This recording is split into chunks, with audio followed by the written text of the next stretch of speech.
Hello and welcome students.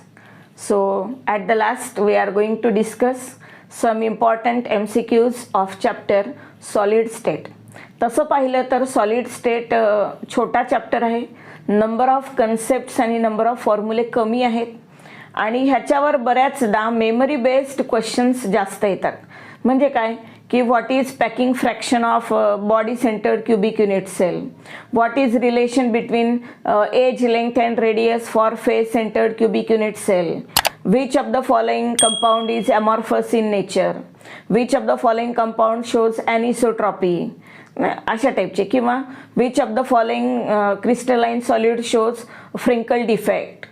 तर अशा प्रकारचे काही मेमरी बेस्ड क्वेश्चन जर म्हणजे तुम्हाला पाठ असेल तर तुम्हाला डायरेक्टली उत्तर सांगता येईल. पण काही ट्रिकी क्वेश्चन्स थोडे सोपे थोडे अवघड जे असतील ते आपण आज डिस्कस करणार आहोत. सगळ्यात महत्त्वाचं MCQज सॉल्व करायच्या आधी आपली थेरी क्लिअर असली पाहिजे. थेरी आपल्याला सगळी समजलेली असली पाहिजे. फॉर्म्युलेज पाठ असले पाहिजे तर त्या फॉर्म्युल्यामध्ये येणारं ट्विस्टिंग आपल्याला सोडवता येईल. ठीक आहे, चला सुरू करूयात. तर पहिला क्वेश्चन आहे, which among the following is not example of amorphous solid. Not कडे बऱ्याच वेळा आपलं लक्ष जात नाही. तर amorphous solid नाही म्हणजे क्रिस्टलाइन सॉलिड कोणतं आहे हे आपल्याला ओळखायचं आहे. तर आपल्याला पाठ असतं amorphous सॉलिडचे एक्झाम्पल्स पाठ असतात. प्लास्टिक, वूड, ग्लास, रबर, टार हे सगळे एक्झाम्पल्स आहेत. कशाचे? amorphous सॉलिडचे. amorphous सॉलिडचे एक्झाम्पल्स कमी आहेत, लिमिटेड आहेत आणि मग क्रिस्टलाइन सॉलिडचे एक्झाम्पल खूप जास्त आहेत. तर कोक, क्रिस्टोबॅलाइट हा क्रिस्टलाइन सॉलिड आहे. Glass amorphous solid, plastic amorphous solid. मग कोक, ग्लास, प्लास्टिक, रबर, टार हे सगळे amorphous सॉलिड आहे. क्रिस्टोबॅलाइट बऱ्याच वेळा आपल्याला क्लिक होत नाही, पण क्रिस्टोबॅलाइट हा सिलिका या क्रिस्टलाइन सॉलिडचा पॉलिमॉर्फस फॉर्म आहे.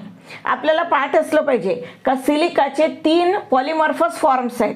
एक आहे अल्फा क्वार्ट्स, दुसरा आहे बीटा क्वार्ट्स आणि तिसरा आहे क्रिस्टोबॅलाइट. म्हणजे काय, सिलिका एकच क्रिस्टलाइन सबस्टन्स आहे पण तो वेगळ्या वेगळ्या क्रिस्टल स्ट्रक्चरमध्ये क्रिस्टलाइज आउट होतो, सॉलिडिफाय होतो. म्हणजे सिलिका ह्या क्रिस्टलाइन सॉलिडचा क्रिस्टोबॅलाइट हा पॉलिमॉर्फस फॉर्म आहे. मग कोण amorphous नाही तर क्रिस्टोबॅलाइट हा amorphous नाही, हा क्रिस्टलाइन टाइप आहे. Question number 2, which is not true for crystalline solid. Crystalline solid साठी जे खरं नाही, खोटं काय आहे, म्हणजे जी प्रॉपर्टी क्रिस्टलाइन सॉलिडची प्रॉपर्टी नाही ती आपल्याला ओळखायची आहे. Have sharp melting point. आपण डिफरन्सेस बिटवीन क्रिस्टलाइन सॉलिड आणि amorphous सॉलिड मध्ये लिहिलेलं आहे की crystalline solids have sharp melting point, amorphous solids melt over a range of temperature. तर have sharp melting point is property of crystalline solid. हे खरं आहे, ट्रू आहे. Show anisotropic. Crystalline solids are anisotropic, amorphous solids are isotropic. म्हणजे काही properties, dielectric constant, refractive index, electrical conductivity, direction change केली तर crystalline सॉलिडच्या ह्या प्रॉपर्टीची मॅग्निट्यूड चेंज होते. ह्या प्रॉपर्टीला आपण काय म्हणतो? एनिसोट्रॉपी. तर क्रिस्टलाइन सॉलिड्स एनिसोट्रॉपी प्रॉपर्टी दाखवतात, हे पण करेक्ट आहे. मग आता शार्प मेल्टिंग पॉइंट हे स्टेटमेंट करेक्ट आहे, एनिसोट्रॉपी हे स्टेटमेंट करेक्ट आहे. दीज आर सुडो सॉलिड्स हे मात्र चुकीचं आहे.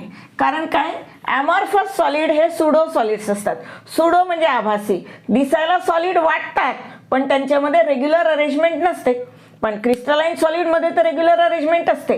मग क्रिस्टलाइन सॉलिड्स हे ट्रू सॉलिड्स आहेत, सुडो सॉलिड्स नाहीत. म्हणजे ही प्रॉपर्टी क्रिस्टलाइन सॉलिडची नाही. म्हणजे हेच आपलं उत्तर असायला पाहिजे.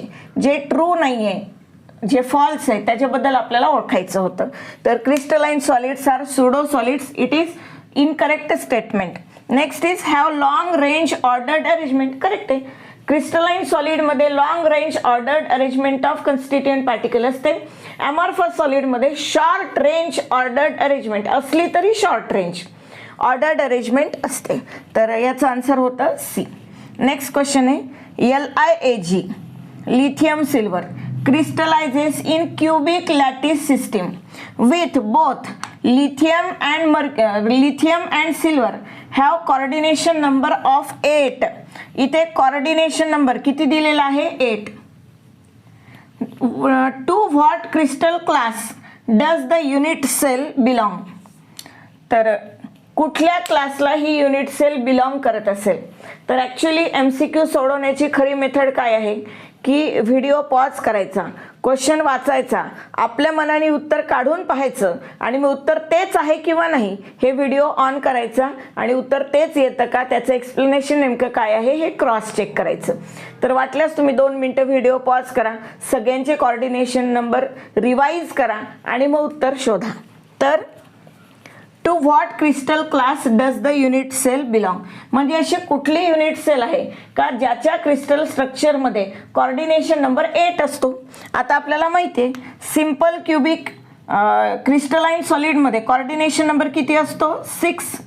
बॉडी सेंटर्ड क्युबिक क्रिस्टलाइन स्ट्रक्चरमध्ये जो कोऑर्डिनेशन नंबर असतो तो असतो 8 आणि FCC मध्ये किंवा HCP मध्ये किंवा CCP मध्ये कोऑर्डिनेशन नंबर किती असतो? 12. कारण की HCP म्हणा किंवा CCP, FCC हे सगळे AB टाईपच्या 2 डायमेन्शनल अरेंजमेंटनी रिपिटेशन करून मिळालेले 3 डायमेन्शनल अरेंजमेंट आहेत.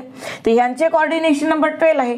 सिंपल क्युबिकमध्ये कोऑर्डिनेशन नंबर 6 असेल आणि बॉडी सेंटर्ड क्युबिक युनिट सेलमध्ये कोऑर्डिनेशन नंबर 8 असेल. मग कोऑर्डिनेशन नंबर 8 असलेली क्रिस्टल लॅटिस सिस्टीम कुठली आहे? BCC. तर आन्सर असेल BCC. ठीक आहे. आता पुढचं क्वेश्चन नंबर 4 साठी आपल्याला काही कॅल्क्युलेशन करावे लागतील म्हणून हे क्वेश्चन नंबर 1, 2 आणि 3 मी मिटवत आहे. वाटल्यास तुम्ही आधी हे करून घ्या, स्क्रीनशॉट काढून घ्या. आता क्वेश्चन नंबर 4. क्वेश्चन नंबर 4 वाचा आधी काय आहे ते.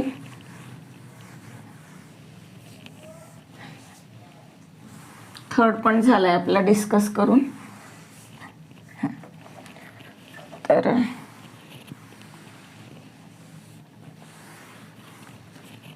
क्वेश्चन नंबर 4 आहे edge length of cube is. Edge length आपण कशाने रिप्रेझेंट करतो? ए नी. Edge length is 400 picometre.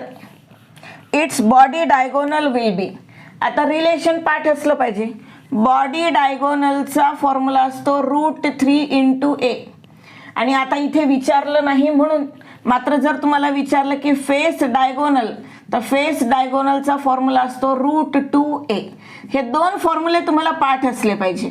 आता ह्या प्रश्नामध्ये तुम्हाला बॉडी डायगोनल विचारला, कधी कधी तुम्हाला फेस डायगोनल पण विचारू शकतात, मग त्यावेळेला हा फॉर्म्युला वापरायचा. बॉडी डायगोनलसाठी हा फॉर्म्युला असेल √3A. मग √3 × A ची व्हॅल्यू किती आहे? 400. √3 ची व्हॅल्यू पाठ पाहिजे 1.732 × 400. आता विचार करा, पूर्ण कॅल्क्युलेशन करत बसायची गरज नाही, अंदाजे उत्तर काढता आलं पाहिजे.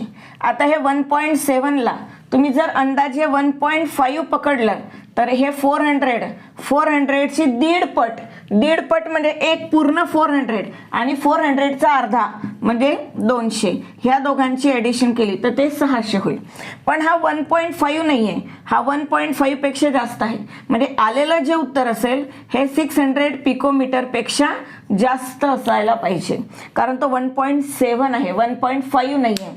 म्हणजे 600 पेक्षा जास्त मात्र 800 पेक्षा कमी. 1.7 ला जर आपण 2 पकडलं तर 2 × 400 म्हणजे 8 येतील आणि 1.5 पकडलं 1.5 पकडलं तर ते 600 येतील. आपलं उत्तर 600 आणि 800 च्या मध्ये असलं पाहिजे. मग आता 600 आणि 800 च्या मध्ये 600 तर नाही, कारण 1.5 असेल तर 600. आता हे 693, 600 आणि 800 च्या मधलं आन्सर 693 म्हणजे आन्सर काय असेल? 693 पिकोमीटर. युनिट पण चेंज करायची गरज नाही. तुम्हाला एज लेंथ पिकोमीटर मध्ये दिलेली आहे आणि हे पण पिकोमीटर मध्ये दिलेलं आहे. ठीक आहे. तर हा होता क्वेश्चन नंबर 4. नेक्स्ट आहे question number 5.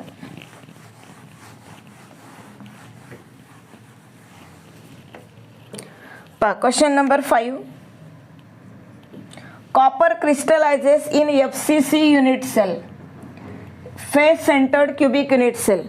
Length unit length of 361 picometre. Unit लेंथचा अर्थ होतो edge length of unit cell. Unit सेलच्या एज लेंथलाच युनिट लेंथ ऑफ असं म्हटलं जातं. Unit length of that crystalline solid 361 picometre. What is the radius of copper atom? Copper ॲटमची radius काय? आता जसा हा प्रश्न विचारला FCC साठी, तसा BCC साठी, तसा SC साठी विचारू शकतात. एज लेंथ देऊन रेडियस विचारतील किंवा रेडियस देऊन एज लेंथ विचारतील. पॅटर्न सेमच असेल, म्हणजे एकाच पॅटर्नवर आपण 10 ते 12 क्वेश्चन डिझाईन करू शकतो. मग फॉर्म्युला एक पाठ असला पाहिजे फक्त, की सिंपल क्युबिक युनिट सेलसाठी A is equal to 2R, body centred cubic unit सेलसाठी A is equal to 4/√3R आणि फेस सेंटर्ड क्युबिक युनिट सेलसाठी A is equal to 2√2R. आता इथे कुठली युनिट सेल दिलेली आहे? FCC युनिट सेल दिलेली आहे. मग FCC साठी काय फॉर्म्युला असेल? A is equal to 2√2R. A ची व्हॅल्यू 361, 2 × √2R. याला थोडंसं सिम्प्लिफाय करायचा प्रयत्न करू. 2 1 जा 2, 2 1 जा 2, 2 6 जा 2 8 जा 16, 2005. ठीक आहे. मग आता R is equal to 180.5 divided by √2. 180.5 divided by √2 म्हणजे 1.414. 1.414. एक काम करूया, आता इथला डेसिमल पॉईंट उडवूया. 1.414 ला आपण 1.4च घेऊया आणि मग 1805 डिवायडेड बाय 14. आता ह्याला थोडं सिम्प्लिफाय करता येईल. मग 7 दूनी 14, 7 दूनी 14 आणि 7 5 35, 5 उरले, 7 सकम 42, 7 ती 8 56, 8 जवळपास अंदाजे घेऊया.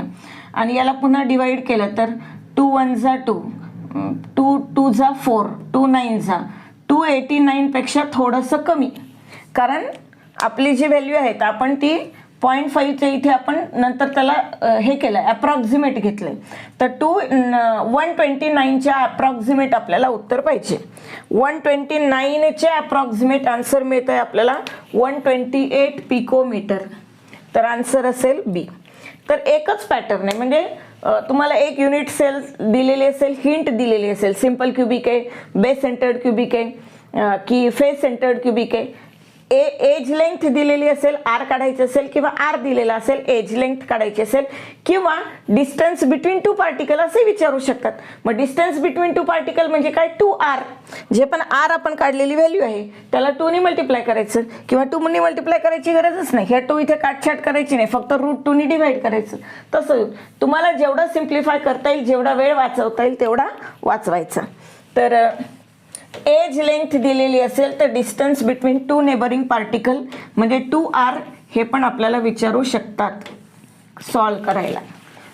ठीक आहे. नेक्स्ट क्वेश्चन आहे question number 6. In appearance of colour the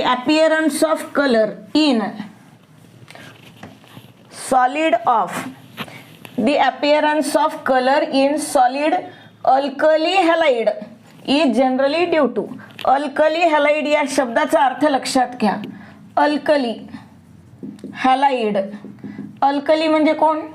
sodium, potassium, rubidium, caesium, फ्रान्सियम, lithium हे आहेत ना, जे फर्स्ट ग्रुपचे एलिमेंट्स आहे ज्यांना आपण म्हणतो अल्कली मेटल्स. मग lithium, sodium, potassium, rubidium, caesium, फ्रान्सियम.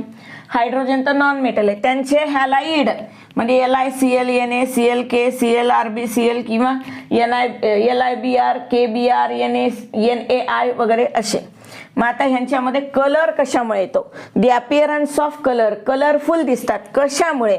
Schottky defect, Frenkel defect, F centre defect आणि इंटरस्टिशियल डिफेक्ट. आपल्याला माहिती आहे कलर सेंटर डिफेक्ट म्हणतो आपण त्याला. एफ सेंटर डिफेक्टलाच कलर सेंटर डिफेक्ट किंवा एनायन व्हॅकन्सी डिफेक्ट. तर इथे ऑप्शन तुम्हाला एफ सेंटर डिफेक्ट पण असू शकतो, कलर सेंटर डिफेक्ट पण असू शकतो, एनायन व्हॅकन्सी डिफेक्ट पण असू शकतो. आणि आपण पाठ केलेलं असायला पाहिजे का NaCl मध्ये जर हा एफ सेंटर डिफेक्ट दिसत असेल तर तो येलो कलरचा अपियर होतो, व्हाईटचा तो येलो दिसायला लागतो, LiCl पिंक दिसायला लागतो आणि KCl व्हायलेट दिसायला लागतो. डिफेक्ट मध्ये आपण लिहून घेतलेलं आहे एफ सेंटर डिफेक्टमुळे कलर डेव्हलप होतात अल्कली हॅलाइड्स मध्ये. ठीक आहे. तर याचा आन्सर असेल एफ सेंटर डिफेक्ट. पुढे आहे question number 7. Ice is example of. आईसचा केमिकल फॉर्म्युला काय आहे? H2O. आईसचा केमिकल फॉर्म्युला आहे H2O. मॉलिक्युलर फॉर्म्युला आहे H2O. हा मॉलिक्यूल आहे. H2O हा मॉलिक्यूल आहे. मग आईसमध्ये एक वॉटर मॉलिक्यूल, दुसरा वॉटर मॉलिक्यूल, तिसरा वॉटर मॉलिक्यूल यांच्यामध्ये काय असतं? हायड्रोजन बॉन्डिंग असते. म्हणजे हा जो आईस आहे क्रिस्टलाइन सॉलिड आहे, त्याचे कन्स्टिट्युएंट पार्टिकल आहेत मॉलिक्युल्स. याचा अर्थ काय होतो की हा मॉलिक्युलर सॉलिड असला पाहिजे. कोव्हॅलंट सॉलिडमध्ये कन्स्टिट्युएंट पार्टिकल काय असतात? ॲटम्स. जसं सिलिकॉन असेल किंवा कार्बन असेल, ग्रॅफाइट, डायमंड वगैरे, ते कोव्हॅलंट सॉलिडमध्ये येतात. कोव्हॅलंट सॉलिडलाच नेटवर्क सॉलिड म्हणतात. म्हणजे आईस मधला हा ए ऑप्शन आणि सी ऑप्शन, सॉरी डी येईल. हा डी ऑप्शन ॲटोमॅटिक कटला, कारण आईसचे कन्स्टिट्युएंट पार्टिकल मॉलिक्युल्स आहेत, ॲटम नाही आहेत. ॲटम असले असते तर कोव्हॅलंट सॉलिड किंवा नेटवर्क सॉलिड झाला असता. आयोनिक सॉलिड असण्यासाठी एक कन्स्टिट्युएंट पार्टिकल मेटॅलिक असायला पाहिजे, दुसरा कन्स्टिट्युएंट पार्टिकल नॉन मेटल असला पाहिजे. इथे हायड्रोजन आणि ऑक्सिजन दोन्ही नॉन मेटॅलिक आहे. आयोनिक क्रिस्टलाइन सॉलिड नाही आहे. मग उरलाय कोण? Molecular solid. आणि आहेच मॉलिक्युलर सॉलिड. ह्याच्यामध्ये आणखी तुम्हाला कधीतरी ऑप्शन असू शकतात की polar molecular solid, hydrogen bonded molecular solid, non polar molecular solid, आणि मग दुसरा कुठला तरी मॉलिक्युलर. मग त्याच्यातही आपल्याला आयडेंटिफाय करता आलं पाहिजे की आईस इज एक्झाम्पल ऑफ. जर तुम्हाला असे ऑप्शन नसते, एखादा ऑप्शन असता पोलार मॉलिक्युलर सॉलिड, एक असता हायड्रोजन बॉन्डेड मॉलिक्युलर सॉलिड, एक असता वंडरवॉल फोर्सेस मॉलिक्युलर सॉलिड, आणि एक असता समजा नुसतंच मॉलिक्युलर. मग आपण काय केलं असतं? हायड्रोजन बॉन्डेड मॉलिक्युलर सॉलिड हे मोर करेक्ट ऑप्शन आलं असतं. म्हणून 2-3 जरी सगळेच मॉलिक्युलर सॉलिड असले तर मॉलिक्युलर सॉलिडच्या टाईपमध्ये पण आपल्याला ओळखता आलं पाहिजे. एक्झाम्पल्स पाठ करायचे. एक टेबल तुम्हाला बनवून दिलेला आहे टाईप्स ऑफ क्रिस्टलाइन सॉलिडमध्ये. Ionic solid, covalent solid, molecular solid आणि मेटॅलिक सॉलिड. मग त्यांचे मेल्टिंग पॉईंटचं हे किंवा त्यांचं हार्ड आहे का सॉफ्ट आहे, त्यांचे कंडक्टिव्हिटी कशी आहे, कन्स्टिट्युएंट पार्टिकल काय आहेत, inter particle force of attraction काय आहे, तो टेबल व्यवस्थित पाठ केला तर अशा प्रकारचे MCQs आपल्याला सोडवता येतील. पुढचं आहे question number 8. When molten zinc is converted into solid it acquires HCP structure. HCP, hexagonal close packing structure. The number of nearest neighbors of zinc will be. Nearest neighbors चा अर्थ काय होतो? Coordination number. मग HCP हा जो आहे hexagonal close packing structure, याचा coordination number किती असतो? 12. HCP चा, CCP चा, FCC चा सगळ्यांचा कोऑर्डिनेशन नंबर किती असतो? 12. का?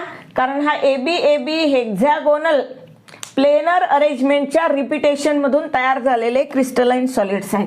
मग यांचा कोऑर्डिनेशन नंबर किती असतो? 12. पाठ असेल तर उत्तर करेक्ट येईल, नाहीतर मग काय म्हणतात आकड बक्कड बंबे बो करून मग उत्तर ठोकायचं. आलं तर आलं, लागला टोला तर लागला टोला. ठीक आहे, पण हे माहिती असलं पाहिजे, पाठ करायचं. HCP, CCP, FCC सगळ्यांचा कोऑर्डिनेशन नंबर 12. सिंपल क्युबिक असेल coordination number 6. Body centred cubic असेल कोऑर्डिनेशन नंबर 8. पुढचं आहे total volume of atoms present in BCC unit cell is. Body centred cubic unit सेलमध्ये जे टोटल ॲटम्स आहे त्या सगळ्या ॲटमचा व्हॉल्यूम किती?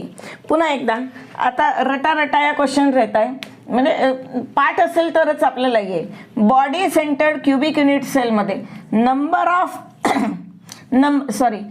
Of atoms in unit cell किती असतं? आपण त्याला म्हणतो रँक ऑफ युनिट सेल. किती असते? 2. मग एका पार्टिकलचा व्हॉल्यूम किती असतो? 4/3 πr³. मग 2 पार्टिकलचा व्हॉल्यूम किती असेल? 2 × 4/3 πr³ म्हणजे 8/3 πr³. मग volume of atoms present in unit cell of BCC type is equal to 8/3 πr³. इथे शोधायचं 8/3 πr³. हा मिळाला तुम्हाला, सी ऑप्शन. ठीक आहे. त्याच्यानंतर question number 10. For triclinic unit cell. Triclinic unit cell आपल्याला शिकवताना सांगितलं होतं तुम्हाला, टाइप्स ऑफ युनिट सेल शिकवलं, ब्रॅवाइस लॅटिसे शिकवलं तेव्हा. ट्रायक्लिनिक ही युनिट सेल सगळ्यात जास्त unsymmetric, most unsymmetric unit cell कुठली असेल तर ट्रायक्लिनिक युनिट सेल. त्याच्यामध्ये कुठलीही एज लेंथ सेम नसते. A not equal to b not equal to c, आणि कुठलाही इंटरफेशियल अँगल इक्वलही नसतो आणि 90 डिग्री पण नसतो. म्हणजे a not equal to b not equal to c, alpha not equal to beta not equal to gamma not equal to 90 degree असला option तुम्हाला शोधायला लागेल. मग a not equal to b not equal to c या सगळ्यांमध्ये एकच option तुम्हाला दिसतोय b. A not equal to, इथे इक्वल टू आला, इथे इक्वल टू आला, इथे इक्वल टू आला, म्हणजे हा a not equal to b not equal to c. तसंच alpha not equal to beta not equal to gamma not equal to 90 degree. तर triclinic unit cell most unsymmetric unit cell, most symmetric unit cell कुठली असेल तर simple cubic unit cell. तर alpha is equal to beta is equal to gamma आणि is equal to 90 degree, a is equal to b is equal to C, सगळे age length पण equal, सगळे interfacial angle पण equal आणि 90 डिग्रीचे. मग जसं सिंपल क्युबिक युनिट सेलचे पॅरामीटर्स आहेत तसेच शेवटचा जो आहे रोम्बोहायड्रल त्यांचे पॅरामीटर सगळे इक्वल आहेत. म्हणजे सगळे एज लेंथ सेम आहेत, सगळे इंटरफेशियल अँगल सेम आहेत. फक्त एकच डिफरन्स आहे का इंटरफेशियल अँगल सेम असले तरी ते 90 डिग्रीचे नाही आहे. तेवढाच एक काय तो फरक आहे सिंपल क्युबिक युनिट सेल आणि रोम्बोहायड्रल युनिट सेलच्या मध्ये. Next question is question number 11. In solid oxide ions are arranged in CCP. Oxide ions are arranged in CCP म्हणजे ऑक्साइड आयनची अरेंजमेंट आहे, म्हणजे नंबर ऑफ ऑक्सिजन ॲटम्स आपल्याला n घ्यावे लागतील. ठीक आहे. तर in solid oxide ions are arranged in CCP. Therefore, number of oxygen atoms is equal to n. आता cations A occupy 1/6 of tetrahedral voids. आधी आपण tetrahedral voids काढूया. tetrahedral voids किती असतात? Number of oxygen atoms, arrangement of atoms n आहे. तर number of tetrahedral voids equal to double than number of atoms in arrangement. अरेंजमेंटमध्ये जेवढे atoms असतील त्याच्या दुप्पट टेट्राहेड्रल व्हॉइड्स. मग नंबर ऑफ ॲटम्सची अरेंजमेंट आहे n, टेट्राहेड्रल व्हॉइड्स असतील 2n. आता त्यांनी काय सांगितलंय, cation occupy 1/6 of tetrahedral voids. Cation a occupy 1/6 of tetrahedral void. मग ए ॲटम्स किती असतील, number of A atoms is equal to 1/6 of tetrahedral void. 1/6 of tetrahedral void. tetrahedral void आहे 2n. मग हे होईल 1/3n number of A atoms. ठीक आहे. पुढे दिले cations b occupy 1/3 of octahedral voids. Mix oxide आहे, म्हणजे कॅटायन दोन वेगळ्या वेगळ्या प्रकारचे आहे. काही कॅटायन ए टाईपचे आहे, काही कॅटायन बी टाईपचे आहे. ए कॅटायन आहे ते 1/6 टेट्राहेड्रल व्हॉइड ऑक्युपाय करतात आणि कॅटायन बी जे आहेत ते octahedral void 1/3 octahedral void occupy करतात. मग ऑक्टाहेड्रल व्हॉइड्स किती होतील, octahedral voids is equal to n. जेवढे नंबर ऑफ पार्टिकल तेवढे ऑक्टाहेड्रल व्हॉइड, त्याचा 1/3 ऑक्टाहेड्रल व्हॉइड बी ऑक्युपाय करतो. म्हणजे नंबर ऑफ बी पार्टिकल्स किंवा बी ॲटम्स असेल 1/3 ऑफ ऑक्टाहेड्रल व्हॉइड म्हणजे 1/3 ऑफ n. आता इथे जर आपण ठेवलं तर ए बी आणि ओ, ए चे पार्टिकल किती 1/3n, बी चे पार्टिकल किती 1/3n, ऑक्सिजनचे पार्टिकल किती n. या सगळ्यांना जर आपण 3 ने मल्टिप्लाय केलं तर इथे 3 ने मल्टिप्लाय करा, ह्याला 3 ने मल्टिप्लाय करा, ह्याला 3 ने मल्टिप्लाय करा. मग हा 3 कॅन्सल होईल, हे 3 कॅन्सल होईल, हा 1 n इज इक्वल टू 1 आणि 1 n कॅन्सल होईल. मग 1 1 3 म्हणजे फॉर्म्युला असेल AbO3. AbO3 त्या मॉलिक्युलर फॉर्म्युल्यामध्ये एक ॲटम एक ॲटम एचा, एक ॲटम बीचा आणि 3 ॲटम ऑक्सिजनचे. तर AbO3 आन्सर असेल. आता आपल्याला असं हे सोडवताना वेळ लागला असं वाटतं, पण आपण जर विचार केला तर खूप अगदी फ्रॅक्शन ऑफ सेकंडमध्ये आपल्याला उत्तर येऊ शकतं. जसं पहा, in solid oxide ions are arranged in CCP म्हणजे ऑक्सिजन जे असतील ते किती घेणार आपण n. आता a occupies 1/6 of tetrahedral void. 1/6 tetrahedral म्हटल्याबरोबर ए इकडे लिहूया आधीच. टेट्राहेड्रल व्हॉइड किती असतील 2n आणि त्याची 1/6 म्हणजे ह्याला डिवायडेड बाय 6. आता बी म्हटलं तर b occupies 1/3 of octahedral void. 1/3 of octahedral void किती असतात? n. इथेच काटछाट केलं तर तुमच्या लगेच लक्षात येईल की n कॅन्सल होतील. ए किती 1/3, बी किती 1/3 आणि ऑक्सिजन किती 1. मग याला 3 ने मल्टिप्लाय केलं, याला 3 ने मल्टिप्लाय केलं, ते कॅन्सल होतील आणि याला 3 ने मल्टिप्लाय केलं तर 3 येईल. AbO3. वेळ लागत नाही, फक्त समजून सांगायला आणि हे लिहायला वेळ लागतो. तुम्ही जर सोडवणार तोंडी सोडवलं तर जसं आपल्याला म्हणतात की 1 मिनिटाच्या आधीच 50 सेकंदामध्येच उत्तर यायला पाहिजे, येतं. 50 सेकंद लागत पण नाहीत, 50 सेकंद लागत नाही, अगदी 2 ते 3 सेकंदामध्ये सुद्धा आपलं उत्तर येऊ शकतं. पटापट थोडं आपण फास्ट विचार करायची सवय ठेवायची. बऱ्याच जणांना असं सिस्टमॅटिक हळूहळू सोडवायची सवय असते, ते थोडं MCQs मध्ये बाजूला ठेवायचं, फास्ट विचार करायला सुरुवात करायचं. अरेंजमेंट कितीची आहे, लगेच टेट्राहेड्रल व्हॉइड, लगेच ऑक्टाहेड्रल व्हॉइड, किती ऑक्युपाईज झाल्या. ठीक आहे, बघूयात. नेक्स्ट आहे question number 12. At temperature T kelvin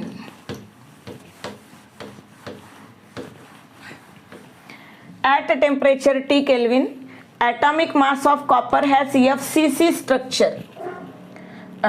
atomic mass द्यायला हवं होतं इथे, लिहून देते 63.75 किंवा 63.5. Copper has FCC structure. FCC structure आहे. ॲटॉमिक मास म्हणजे मोलार मास 63.5 ग्रॅम पर मोल माहिती असतं आपल्याला, ते पाठही असावं. ठीक आहे. Edge length is x angstrom unit. A is equal to x angstrom unit. आत्तापर्यंत आपल्याला ज्या एज लेंथ दिलेल्या असायच्या त्या पिकोमीटरमध्ये असायच्या, इथे एंगस्ट्रॉम युनिटमध्ये, तर ते थोडंसं चेंज करायला लागेल. 1 एंगस्ट्रॉम युनिट म्हणजे किती? 10⁻⁻10 मीटर. पण आपल्याला density gram per centimetre cube मध्ये विचारलेली असते मॅक्झिमम वेळा. Gram per centimetre cube, gram per millilitre, इथे पण ग्रॅम पर सेंटीमीटर क्यूब मध्येच आहे. तर तुम्हाला सेंटीमीटर मध्ये एज लेंथ कन्वर्ट करावी लागेल.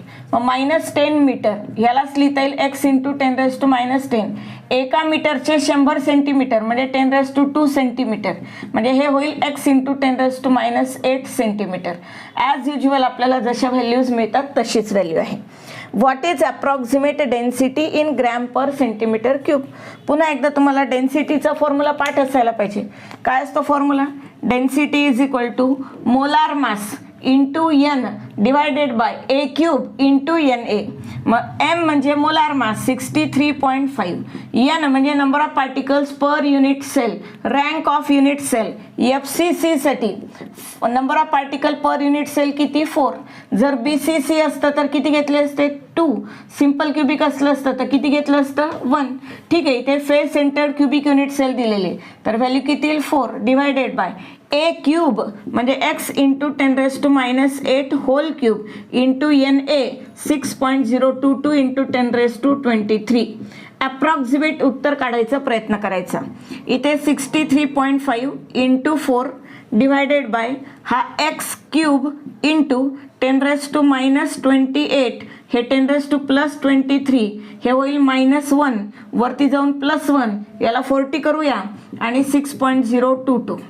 मग आता इथे या 6.022 ला 6 कन्सिडर केलं तर हे 6 1 जा 6, 6 0, 6 35, 10.5 × 40 म्हणजे 105 × 4. ठीक आहे, म्हणजे 420च्या जवळपास उत्तर येईल आपलं. मग 420च्या जवळपास उत्तर, 420 न्यूमरेटर मधील आणि हा x क्यूब खाली आहे. 420 डिवायडेड बाय x क्यूब च्या आसपास उत्तर पाहिजे. आता हे 42.3 आहे, हे 4.23 आहे, हा 423 आहे, म्हणजे सगळ्यात अप्रॉक्सिमेट अगदी जवळ असलेला नंबर 420च्या जवळ कुठला आहे? 423. आणि न्यूमरेटर x क्यूब सगळ्यांमध्ये सेमच आहे, तर आन्सर असेल 423. ठीक आहे, 423 divided by x cube gram per centimetre cube. Next आहे क्वेश्चन नंबर 13.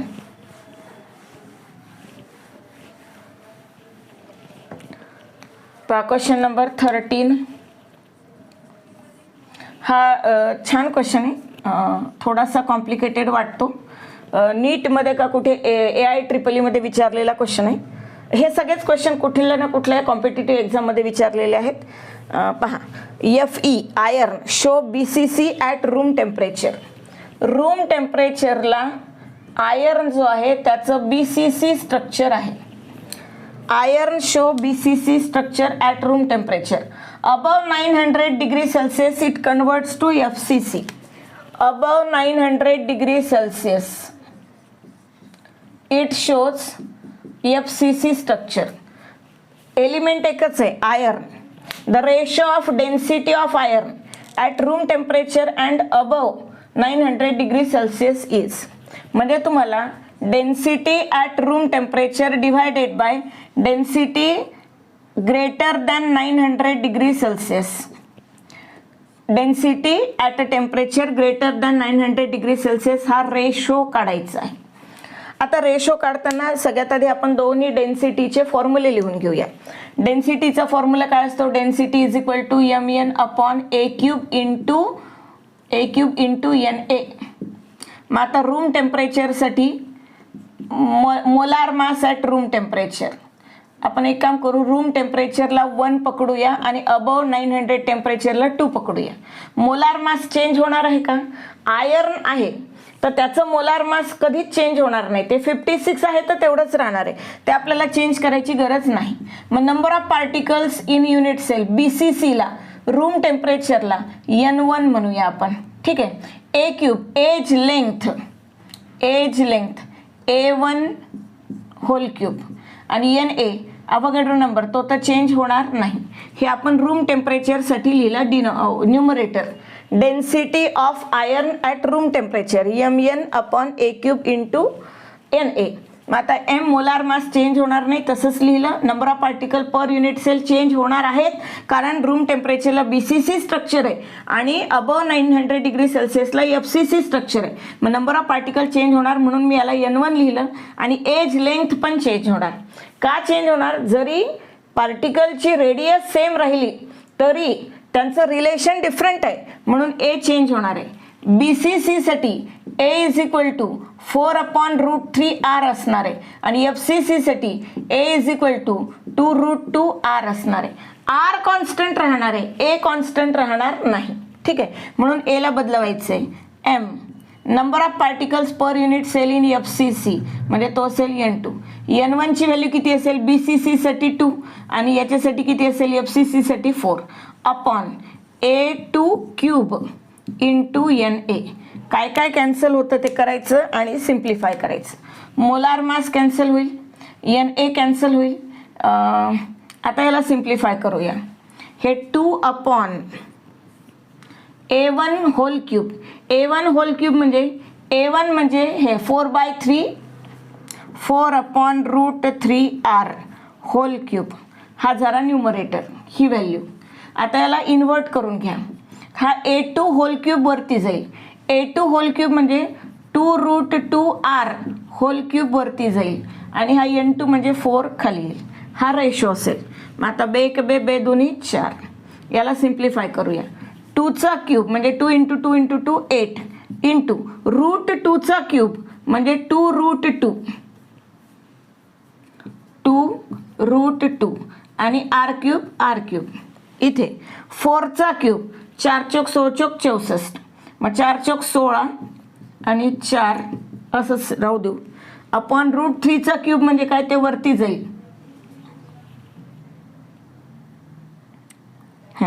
√3चा क्यूब √3 इंटू √3 म्हणजे 3√3. ठीक आहे. आणि r क्यूब इंटू 2. आता काय काय कॅन्सल होतं ते बघा. 8 2 जा 16. हा 16 कॅन्सल होईल. हा r क्यूब कॅन्सल होईल. हे वरचं मिटवते मी त्याला सिम्प्लिफाय करण्यासाठी जागा हवी म्हणून. ठीक आहे. याला सिम्प्लिफाय करताना हा √2 इंटू 3√3 डिवायडेड बाय हा 4 इंटू 2 4 इंटू 2. आता आपल्याला सिम्प्लिफाय करताना हे येईल √2 इंटू 3√3. आपण ह्या 4ला तसंच ठेवा. 2ला √2 इंटू √2 असं लिहूया. हे √2 कॅन्सल होतील आणि उत्तर मिळेल 3√3 divided by 4√2. 3√3 divided by 4√2. 3√3 divided by 4√2. Answer मिळाला आपल्याला सी. ठीक आहे. ह्या प्रॉब्लेममध्ये लक्षात काय ठेवायचं आहे की एलिमेंट एकच आहे आयर्न, त्याची रेडियस रूम टेम्परेचरला जेवढी आहे ॲटमची रेडियस अबव 900 डिग्री सेल्सिअसला पण ॲटॉमिकची रेडियस तीच राहणार आहे. मोलार मास तेच राहणार आहे. बदलणार काय आहे? एज लेंथ बदलणार आहे, कारण BCC साठी वेगळं असेल आणि FCC साठी वेगळं असेल. दुसरी गोष्ट, number of particle per unit cell पण बदलणार आहे. म्हणून काय करायचं, जर एवढं तुम्हाला फास्ट जमत नसेल तर डेन्सिटी ॲट रूम टेम्परेचरसाठी सिम्प्लिफाय करून घ्यायचं, density at above than 900 degree सेल्सिअससाठी सिम्प्लिफाय करायचं, मग दोघांचा रेशो घेतला तरी चालेल, स्टेप वाईज घेतलं तरी चालेल. नंतर आहे क्वेश्चन नंबर 14. AB crystallizes.